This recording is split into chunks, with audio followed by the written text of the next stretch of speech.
बिस्मिल्लाहिर्रहमानिर्रहीम। अस्सलाम वालेकुम नाज़रीन, मैं हूँ साकिब बशीर। नाज़रीन, बात करेंगे आइनी तरमीम का मामला बहुत गर्म है और वकला भी भड़क उठे हैं। वकला की जानिब से बहुत बड़ा रद्द अमल आने का इम्कान बज़ाहिर जो है वो लग रहा है, क्योंकि गुज़श्ता रोज़ जो कराची बार एसोसिएशन का वहाँ पे कन्वेंशन हुआ, ऑल पाकिस्तान लॉयर्स कन्वेंशन, उनमें क्या जो है वो हुआ, इस अहम मीटिंग के हवाले से बात करेंगे कि क्या जो है वो आइनी तरमीम के हवाले से क्या चल रहा है अंदर खाने, और हुकूमत क्या चाल चल रही है, और इमरान खान से मुलाकात के हवाले से क्या चीज़ें आगे बढ़ सकती हैं और पीटीआई क्या प्लानिंग कर सकती है। ख़ास तौर पर हम शुरू में ही बात करते हैं कि 63A जो नज़रसानी थी सुप्रीम कोर्ट ऑफ पाकिस्तान में, वो नज़रसानी जो है वो 1 या 2 अक्टूबर को सुप्रीम कोर्ट ऑफ पाकिस्तान में चीफ जस्टिस काजी फाइज ईसा ने उस पर समाअत करते हुए वो नज़रसानी मंजूर कर ली।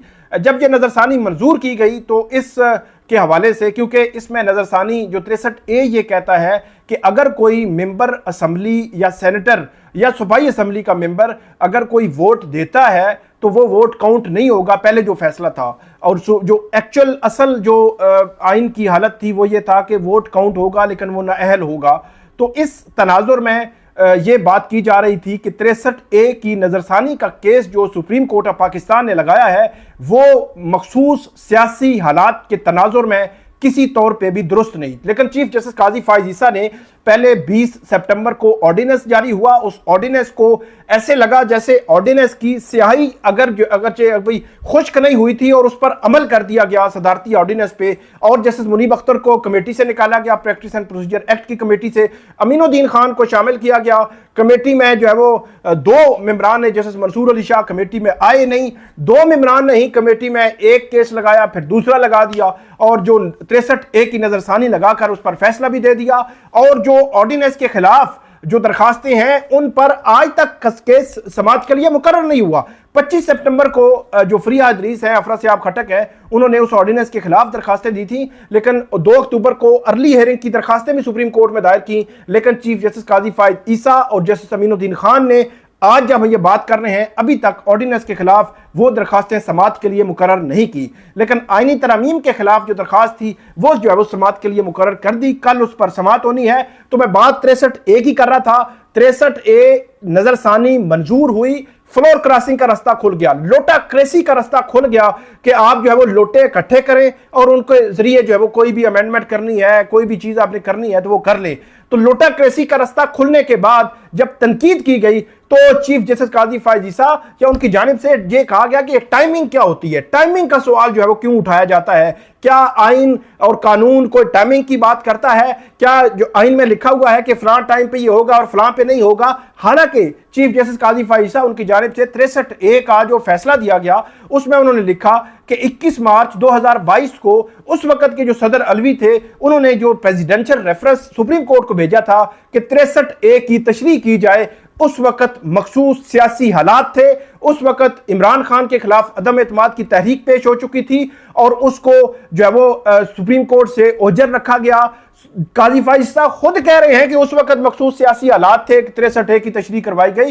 तो हम भी तो यही कहते हैं कि इस वक्त भी मखसूस सियासी हालात हैं। जब 63A की नजरसानी सुनकर फैसला किया गया, सुप्रीम कोर्ट ने फ्लोर क्रॉसिंग का रास्ता, लोटा क्रेसी का रास्ता जो है वो खोला और ये एक सहूलतकारी बज़ाहिर जो है वो मिली। और उसका असर अब जो असल मुद्दे पे मैं आ रहा हूं, असल पॉइंट जो आपको देना है वो ये है कि पीटीआई की जानिब से ये क्लेम किया जा रहा है कि उनके कुछ MNAs हैं, उनके कुछ सेनेटर्स हैं जो है वो उन्होंने महफूज जगहों पे रखे हुए हैं, या वो किसी पंजाब में या मुख्तलिफ जगहों पे हैं, उनके कारोबार तोड़े जा रहे हैं, उनके फैमिलीज को हरासा किया जा रहा है, उनके घर तोड़े जा रहे हैं, छापे मारे जा रहे हैं, उनको जो है वो लालच दिया जा रहा है, उनको धमकियां दी जा रही हैं। असद कैसर कहते हैं कि करोड़ों अरबों रुपए की जो है बोलियां लग रही हैं, उनको हरासा किया जा रहा है, उनको जो है वो धमकियां दी जा रही हैं। तो ये क्या है?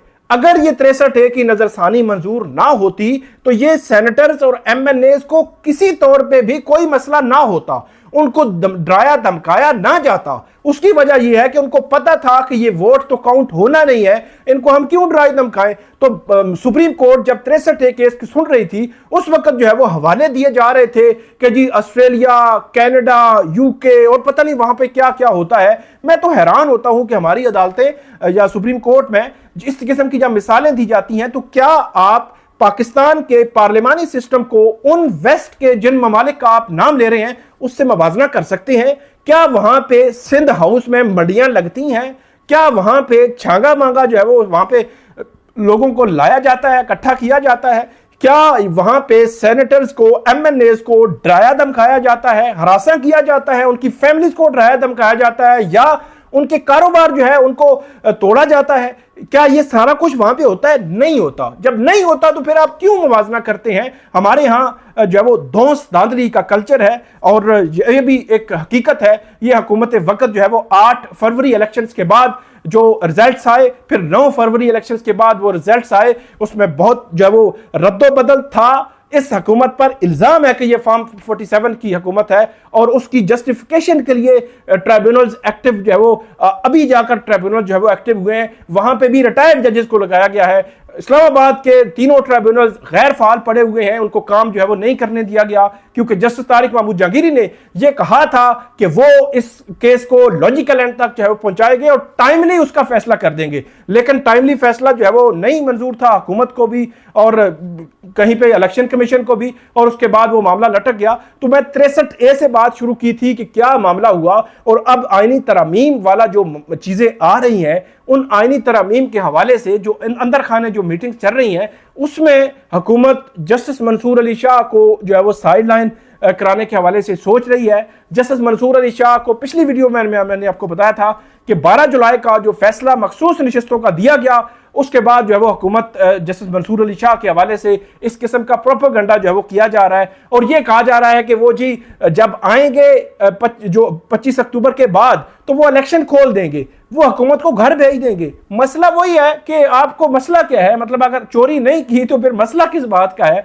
तो ये एक अजीब सी कैफियत है और हुकूमत कंट्रोल करना चाह रही है। और ये एक और चीज मैं आपको बताऊं कि हुकूमत जो है वो जब 3 या 5 CJP मतलब चीफ जस्टिस ऑफ पाकिस्तान उनके पैनल में से चीफ जस्टिस को चुनेगी तो इसका मतलब यह हुआ कि फॉर एग्जांपल इस दफा 3 में से चीफ जस्टिस को चुना जाता है और या अफरीदी को चीफ जस्टिस बना दिया जाता है, तो 2 सुपरसीड हो जाएंगे, वो रुकेंगे या नहीं रुकेंगे वो अलग बहस है। लेकिन आइंदा से क्या होगा कि आइंदा जब जस्टिस याहिया अफरीदी अपने एंड की तरफ जा रहे होंगे तो आइंदा 3 वाले अपनी लॉबिंग कर रहे होंगे, हुकूमत अपनी लॉबिंग कर रही होगी, उन तीनों के साथ जो है वो अंदर खाने मुज़ाकरात कर रही होगी, बातें जो है वो पहुंचा रही होगी कि कौन उनके साथ चलेगा कौन नहीं चलेगा। जो चलेगा वो चीफ जस्टिस बन जाएगा, जो नहीं चलेगा, जो बात नहीं करेगा, जो है वो क्लैरिटी नहीं देगा, जो हुकूमत को अंडरस्टैंडिंग नहीं देगा, उसके वो जो है वो चीफ जस्टिस पाकिस्तान नहीं बन सकेगा। तो इंडिपेंडेंस ऑफ जुडिशरी कहां रह जाएगी, मतलब आजाद अदलिया कहां रह जाएगी। मतलब यह है कि हुकूमत वक्त अपनी मर्जी का चीफ जस्टिस लगाएगी, अपनी मर्जी के फैसले लेगी और मुखालफीन के खिलाफ फैसले लेगी। तो जो मुखालफीन है क्या आइन में उनके कोई हुकूक नहीं है? क्या हुकूमत के खिलाफ बोलने वालों के कोई हुकूक नहीं है? तो इसलिए इंडिपेंडेंस ऑफ जुडिशरी का कायम रहना जरूरी है। तो ये अंदर खाने जो चीजें चल रही हैं वो जस्टिस मंसूर अली शाह उनको जो वो साइडलाइन करने की एक कोशिश हो रही है। अब वो कोशिश कामयाब होगी या नहीं होगी ये अभी तक उस हवाले से कुछ मालूम नहीं है, लेकिन कोशिश हो रही है। मैं ये समझता हूं कि ये इंडिपेंडेंस ऑफ जुडिशरी के लिए किसी तौर पे भी ये चीज दुरुस्त नहीं है। जो दूसरी जानिब वकला की अगर बात करें तो वकला बहुत गुस्से में नजर आ रहे हैं। कल जो आल पाकिस्तान लॉयर्स कन्वेंशन हुआ कराची में, उस लॉयर्स कन्वेंशन में जो हामिद खान साहब हैं, साबिक सदर भी हैं सुप्रीम कोर्ट बार एसोसिएशन के, वकला तहरीक के रुए रवां हैं। बल्कि कल उन्होंने बताया कि पिछले 60-70 साल से वो इस मूवमेंट में कहीं ना कहीं वो पेश होते हैं, पेश रहते हैं। तो उन्होंने ये तजवीज़ दी थी कि एक जो है वो जॉइंट एक्शन कमेटी बनाई जाए जिसमें मुल्क भर की जो रिप्रेजेंटेटिव बार्स हैं उनके रिप्रेजेंटेटिव उनका हिस्सा बनाए जाएं और उसके बाद ये मूवमेंट आगे चलाई जाए। इसके अलावा जो मुनीर मलिक हैं उनकी जानिब से ये तजवीज़ दी गई थी कि कराची बार एसोसिएशन ही ऐलान कर दे कि मुल्क भर में जो वकला है उन वकला की जानिब से वो काली पट्टियां बांध कर जो है वो अदालतों में पेश हों कल, क्योंकि पहला वर्किंग डे होगा तकरीबन 5-6 दिन के बाद इस्लामाबाद में, और बाकी जगहों पे तो वर्किंग डेज चल रहे हैं, लेकिन कल वो 17 अक्टूबर को तमाम जो मुख्तलिफ अदालतें हैं उनमें काली पट्टियां बांध कर पेश हो, और उन काली पट्टियों पे ये लिखा होना चाहिए कि जो मुसव्वदा है उसको पब्लिक किया जाए। और उनकी ये जो है वो थी मुतालबा है, और मुतालबा था वकला का कि मुसव्वदा पहले पब्लिक करें, वो तमाम बार्स एसोसिएशन को भेजें, वो अपनी ओपिनियन दें, और उसके बाद उसको जो है वो आगे बढ़ाया जाए। इसके बगैर जो है वो हम नहीं मानेंगे। वकला बरादरी ने कल ये कहा कि आईनी तरामीम को हम नहीं मानते। कराची बार एसोसिएशन बहुत बड़ी बार है। इसके अलावा उन्होंने कहा कि हम आईनी अदालत को नहीं मानते। हम जो है वो चीफ जस्टिस ऑफ पाकिस्तान जो जस्टिस मंसूर अली शाह 26 अक्टूबर से सीनियर तरीन जज जो है वो जस्टिस मंसूर अली शाह होंगे, उनको जो है वो उनका नोटिफिकेशन जो है वो फौरी तौर पर किया जाए। अगर ये काम नहीं होते तो वहां पे अली अहमद कुर्द भी थे, मुनीर मलिक भी थे, हामिद खान भी थे। ये वो वकला हैं जो 2007 की वकला जो तहरीक थी जिसमें डिक्टेटर उस वक्त के आमर जनरल रिटायर्ड मुशर्रफ ने जो साबिक चीफ जस्टिस से इफ्तिखार मोहम्मद चौधरी उनसे रिजाइन मांगा था, उन्होंने रिजाइन नहीं किया था। उसके बाद वकला तहरीक चली थी, इतनी मजबूत वकला तहरीक थी। एक तो उस डिक्टेटर को घर जाना पड़ा, फिर जो साबिक चीफ जस्टिस इफ्तिखार मोहम्मद चौधरी को बहाल करना पड़ा। तो ये वकला तहरीक के रुए रवां जो है वो तीनों लीडर्स हैं। और भी कराची बार में बड़े बड़े जो है वो नाम, कल जो है वो फैसल सिद्दीकी थे, बैरिस्टर सलाहुद्दीन थे, जिन्होंने तकारीर जो है वो की हैं, और उनकी जानिब से बड़ा क्लियर एक मैसेज दिया गया है हुकूमत वक्त को। और परसों इस पे जो है वो वहां पे एक वाक भी एहतजाज भी किया गया था। ऐसे लगता है कि वकला जो है वो उसमें गुस्सा आ रहा है, आहिस्ता आहिस्ता वकला मूवमेंट आगे बढ़ रही है। जो हामिद खान है उन्होंने कहा कि 2007 की वकला तहरीक भी इसी तरह ही चली थी। ऐसा नहीं था कि पहले दिन ही सारे वकील इकट्ठे हो गए थे, बल्कि आहिस्ता आहिस्ता आहिस्ता आहिस्ता मोमेंटम बन रहा था। तो उन्होंने कहा कि पेशावर, लाहौर, इस्लामाबाद, उसके अलावा बलोचिस्तान और अब कराची में जो है वो इतना वकला का बड़ा जो है वो लॉयर्स कन्वेंशन हुआ है, तो उसके बाद ऐसे लगता है कि ये मोमेंटम बनेगा। और हम आईनी अदालत को नहीं मानते, हम अदलिया पर कदगन नहीं लगने देंगे, और इसके अलावा इंडिपेंडेंस ऑफ जुडिशरी पर जो है वो हम कदगन नहीं लगने देंगे। ये एक मैसेज जो है वो कल ऑल पाकिस्तान लॉयर्स कन्वेंशन की जानिब से दिया गया है। देखना यह है कि अगले 3 से 4 रोज बड़े ही क्रूशल हैं। क्या वकला की जानिब से फौरी तौर पर कोई जो है वो रद्द अमल आएगा, वकला की जानिब से कुछ जो है वो इक़दामात उठाए जाते हैं, ये अब देखने वाली बात है। जो भी अपडेट होती है वो आपको बताते रहेंगे। आगे बढ़ते हैं। इमरान खान साहब से मुलाकात के हवाले से मैंने आपको बताया था कि इमरान खान से मुलाकात के लिए पीटीआई कल, क्योंकि पहला वर्किंग डे है, अदालती जो है वो हफ्ता शुरू होगा, वर्किंग डे इस्लामाबाद की मैं बात कर रहा हूँ, तो वहाँ पे कोशिश हो सकती है कि इमरान खान से मुलाकात करवाई जाए। अदालती महाज पहले तो इमरान खान से मुलाकात जो नौरीन नियाजी हैं, इमरान खान की बहन है, उनकी मुलाकात के हवाले से इनकार हो चुका है। लेकिन यह देखना है कि क्या इंट्रा कोर्ट अपील जो पीटीआई की जानिब से कल दायर हो सकती है, और क्या मुलाकात के लिए कल कोशिश हो सकती है, क्योंकि पीटीआई की जानिब से यह कहा जा रहा है कि जहां पे आईनी तरामीम जो है वो करने की हुकूमत कोशिश कर रही है, दूसरी जानिब 3 अक्टूबर से अब तक इमरान खान साहब से ना उनके डॉक्टर, ना उनकी जो है वो फैमिली, ना ही वकला, ना ही पीटीआई की लीडरशिप किसी को नहीं मिलने दिया जा रहा। और पीटीआई ये क्लेम कर रही है कि इमरान खान को कैदे तन्हाई में रखा गया है। उनको जो ये क्लेम कर रही है पीटीआई, अब कंफर्मेशन जो है वो कल जो है वो बैरिस्टर गौहर की जानिब से एक जो है वो मेडिकल रिपोर्ट शेयर की गई पिम्स के डॉक्टर्स की, उस पर पीटीआई की जानिब से, नौरीन नियाजी की जानिब से बहुत आम सवालात उठाए गए। लेकिन देखना यह है कि कल की दिन क्या पीटीआई की जानिब से कोई intra court appeal Naureen Niazi के केस में दायर होती है, और क्या कल ही उस पर कोई बेंच बन के कल ही समाअत हो सकेगी,